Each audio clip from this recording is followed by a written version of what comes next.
பிள்ளைங்கள்லாம் வார்த்தையில் உண்மையாக இருக்கணும்னு ஏன் எதிர்பார்க்கப்படுகிறோம்? Price God. வார்த்தையில் உண்மை இல்லைன்னா நீ எல்லாம் ஒரு கிறிஸ்தவனா அப்படின்லாம் கேட்பாங்க இல்லையா? ஏன் கிறிஸ்தவனா என்ன ஸ்பெஷலா அப்படின்னு கேட்டால், ஆமாங்க ஸ்பெஷல் தான். வார்த்தையில் உண்மை எதிர்பார்க்கப்படுகிறது. நம்மை சுற்றி இருக்கிறவர்களும் பாருங்க வார்த்தையில் உண்மையை எதிர்பார்க்கிறார்கள். காரணம், நான் கிறிஸ்தவனாய் ஆண்டவருடைய பிள்ளையா இருக்கிறேன். ஏன் எதிர்பார்க்கப்படுகிறதுனா, என் அப்பா வார்த்தையில உண்மையுள்ளவர். என் அப்பா வார்த்தையில உண்மையுள்ளவரா இருக்கிறபடினால அவரை பேரை நான் அந்த பூமியில காப்பாற்றணும்னா நானும் என் வார்த்தையில் என்னதான் செய்யணும்?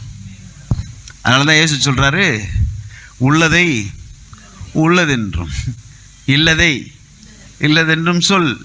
அதுக்கு மிஞ்சி வருகிற எல்லாமே பாவம் தான். இருக்கிறதா சொல்லு, இல்லைன்னா இல்லைன்னே சொல்லு.